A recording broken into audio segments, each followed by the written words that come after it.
একই রাতে মক্কা থেকে ফিলিস্তিন, ফিলিস্তিন থেকে প্রথম আসমান, দুনিয়ার জমিন থেকে দুনিয়ার আসমান পর্যন্ত একটা দ্রুতগামী একটা যানবাহন যদি 500 বছর রান করে দৌড় দেয়, 500 বছরের রাস্তা হলো দুনিয়ার জমিন থেকে আসমান পর্যন্ত, আবার দ্বিতীয় জমিন থেকে আবার তৃতীয় আসমান পর্যন্ত বা দ্বিতীয় আসমান পর্যন্ত আবার 500 বছরের রাস্তা, এরকম করে সপ্তম আসমান পর্যন্ত প্রত্যেক স্তরে 500 বছরের রাস্তা রয়েছে।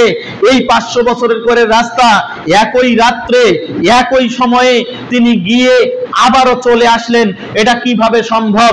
প্রিয় উপস্থিতি, আমি আপনাকে বলি, তার সাথী ছিল জিবরাইল আলাইহিস সালাম এবং তার বাহন ছিল বোরাক এবং রফরফ। বোরাক এবং জিবরাইল আলাইহিস সালাম এবং রফরফ তারা কিসের তৈরি ছিল? নূরের। ফেরেশতাগণ কিসের তৈরি? নূরের। নূর মানে আলো, আলো মানে 1 সেকেন্ডে 3 লক্ষ কিলোমিটার যাবে। আলোর গতি মানে 1 সেকেন্ডে 3 লক্ষ কিলোমিটার যাবে, মানে একটু কম, সামান্য একটু কম, 3 লক্ষ কিলোমিটার। 1 সেকেন্ডে 3 লক্ষ কিলোমিটার যাবে। 1 সেকেন্ডে যদি 3 লক্ষ কিলোমিটার যায়, এই পৃথিবী 7.48 মানে 7.5 বার ঘুরে যাবে 1 মিনিটে। এই পৃথিবী কয়বার ঘুরে যাবে? 1 সেকেন্ডে কয়বার ঘুরে যাবে? 7.5 বার। 7 বার না, 7.5 বার, 7.48। তাহলে আলোর গতি 1 সেকেন্ডে এই পৃথিবী ঘুরে যাবে 7.5 বার। তাহলে 1 সেকেন্ডে, এবার চিন্তা করেন, এই প্রথম আসমান, দ্বিতীয় আসমান, তৃতীয় আসমান, আবার আল্লাহর সাথে সাক্ষাৎ, 5 ওয়াক্ত নামাজ নিয়ে আসা, তার কয় সেকেন্ড লাগছে? 14-15 ঘন্টা লেগেছে কি? যদি আপনারও বাহন যদি আলোর গতিতে হয়, আপনার জন্য পৃথিবীর টাইম বন্ধ হয়ে যাবে। পৃথিবীর গতি এক জিনিস, আলোর গতি আরেক জিনিস। এই কথা যখন মুহাম্মদ সাল্লাল্লাহু আলাইহি ওয়াসাল্লাম আবু জাহালকে বলেছে, আবু জাহাল মেনে নেয়নি। দুর্বল ইমানদার যে সকল সাহাবী ছিল, নাউজুবিল্লাহ, এরাও কিভাবে সম্ভব? এই যে অমুকে অমুকে বলতেছে যে মুহাম্মদ মনে পাগল, আসলেই মনে হয় ঠিক। একই দিনে কি, একই রাত্রে কি এতটা সম্ভব? কেন সম্ভব নয়?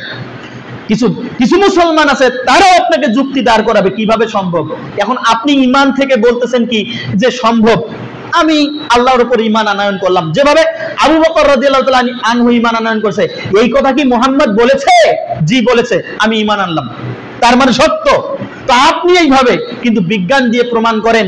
বিজ্ঞান দিয়ে প্রমাণ করলে আপনি ওই সমস্ত ব্যক্তিদেরকে প্রমাণ করে দিতে পারবেন, তোমার বিজ্ঞান তোমাকে শিক্ষা দিয়েছে আলোর গতি হলো 1 সেকেন্ডে 3 লক্ষ কিলোমিটার, তার মানে 1 সেকেন্ডে পৃথিবী 7.5 বার ঘোরা যাবে। তাহলে পৃথিবী যদি 7.5 বার ঘোরানো যায়, তাহলে 5 সেকেন্ডে কয়বার ঘোরা যাবে? 15 সেকেন্ডে কতবার ঘোরানো যাবে? 1 মিনিটে কতবার ঘোরা যাবে পৃথিবী? আর তাহলে কতবার যাওয়া আসা করা যাবে? তাহলে আল্লাহ সুবহানাহু ওয়া তাআলা এইটা সম্পাদন করেছেন আলোর গতিতে। পৃথিবীর কোনো চিন্তা ভাবনা, পৃথিবীর কোনো গতি নয়। তো প্রিয় উপস্থিতি, এইগুলো বিষয় হলো মুহাম্মদ সাল্লাল্লাহু আলাইহি সাল্লামের একটা অলৌকিকতার একটি অংশ। আল্লাহ তাআলা তাকে সেই শক্তি দিয়েছেন। জিবরাইল আলাইহিস সালাম, তার যে শক্তি মুহাম্মদ সাল্লাল্লাহু আলাইহি সাল্লাম তো তাকে 2 বার নিজস্ব আকৃতিতে দেখেছেন। তিনি মাত্র 4টা পাখা ব্যবহার করেন, 4টি। তার 70টি পাখা রয়েছে, কোন বর্ণনায় 72টির কথা বলা হয়েছে। উনি 4টি পাখা শুধু ব্যবহার করেন। তাহলে এত ক্ষমতা সম্পন্ন একজন ফেরেশতা, তিনি যদি সমস্ত পাখা ব্যবহার করেন, তাহলে তার গতি কেমন হবে? এবার বলেন। তিনি ছিল তার সাথী। অতএব এইটাকে মানে কি বলে, এইটাকে অবিশ্বাস করা, এইটাকে নিয়ে কথা তোলার ক্ষমতা, যুক্তি, তর্ক, এগুলো কোনো কিছুর দরকার নেই। আল্লাহ সুবহানাহু ওয়া তাআলা আমাদেরকে আমাদের ঈমানগুলো আরো মজবুত করার তৌফিক দান করুন। আল্লাহুম্মা আমিন।